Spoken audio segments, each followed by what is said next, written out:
In January 2025, Amazon told 350,000 employees, come back to the office 5 days a week, no exceptions. JP Morgan did the same thing to 317,000 people. Dell eliminated hybrid entirely. What just happened? So if you're a European founder watching this from Germany, you probably thought remote work in America is over. But that's not what's actually happening. What's actually happening is something much more interesting. And if you understand it, it could change how you build your entire US team. Hi, I'm Kevin. I've helped place over 1,500 people in roles. And what I'm seeing right now is a hiring advantage that most European founders don't even know exists. Let me explain. Let's start with what the headlines are saying. Amazon, JP Morgan, Dell, Meta, Google, Instagram, TikTok. The list of companies keeps growing. If you only read the headlines, you'd think every American worker is sitting in a cubicle right now. But here's the data. Only 27% of US companies are actually fully in person. Remote work as a percentage of the US workforce has barely declined since 2024. 35% of American employees still work from home at least 1 day a week. The share of workers doing remote or hybrid work is still significantly higher than it was in 2019, and it's not dropping. And here's the part the headlines miss completely. 64% of US workers prefer remote or hybrid. Only 16% say their top choice is a fully in-office job.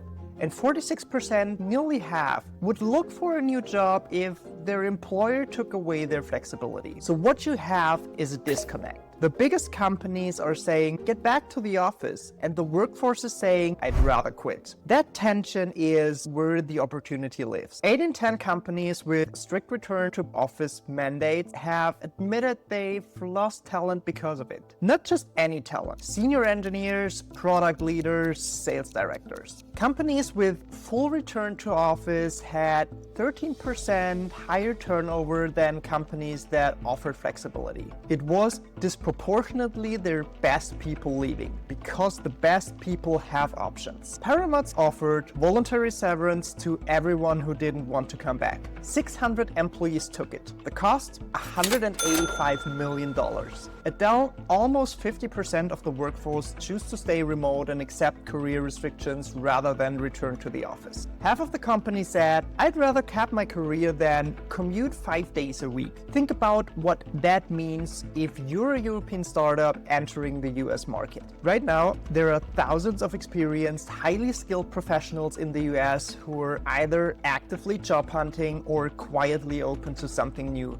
These are exactly the kinds of hires a growing company needs for its first 5 to 10 US employees. They're available right now, in a way they weren't 2 years ago. If your company offers remote or hybrid work, you are immediately more attractive than the giants forcing people back to the cubicles. Now, here's why this advantage is actually bigger for European founders than for American startups. The US-based startups offering remote work is one of many. But European founders entering the US have a different problem and a different opportunity. The problem, you probably don't have a US office yet. A lot of founders treat this as a weakness. They think we can compete because we don't have a space. In this market, it's a strength. Not having an office means you're not pretending. You're not posting hybrid and then quietly pressuring people to be in person 4 days a week like a lot of US companies do. You're building remote first by design.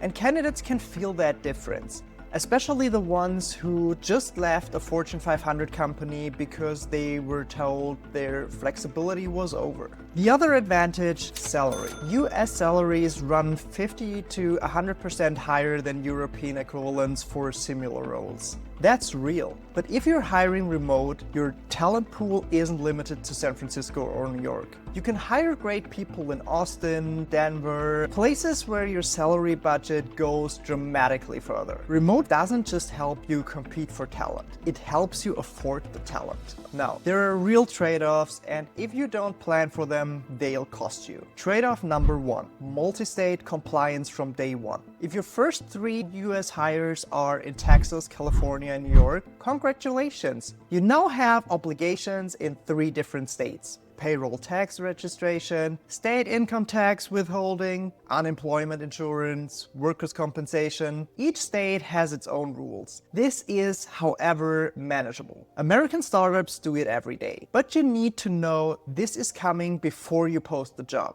not after your 3rd hire when a state sends you a letter. Trade-off number 2, building culture remotely is harder. This is real. When your team is distributed, you don't get the spontaneous whiteboard sessions, the after-work dinner that help a team to bond. The companies that do remote well invest in it intentionally. Quarterly, in-person onboarding, daily or weekly video that aren't just status updates but actually build connection. If you treat remote as "we don't need to do anything because everyone's flexible," your culture will be non-existent.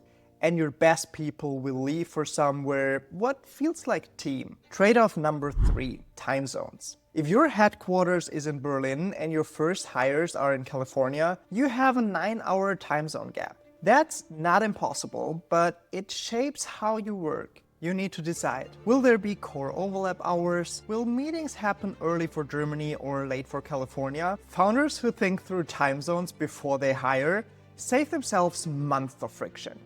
Here's what I want you to take away from this. The biggest US companies are pushing people back to the office. They're losing talents because of it. If you're a European founder entering the US market, that's a strategic opportunity. Offer real flexibility, not as a perk, but as a core part of how your company operates, and you can attract experienced US talent that would otherwise be out of your league. But remote-first hiring in the US comes with compliance requirements, culture building challenges, and operational decisions that you need to plan for upfront. The founders who build a clear system for this, who think through the states, the payroll, the compliance, the culture, the time zones, they'll build US teams faster and cheaper than the ones trying to replicate a Manhattan office on a Berlin budget. That's what I help founders do.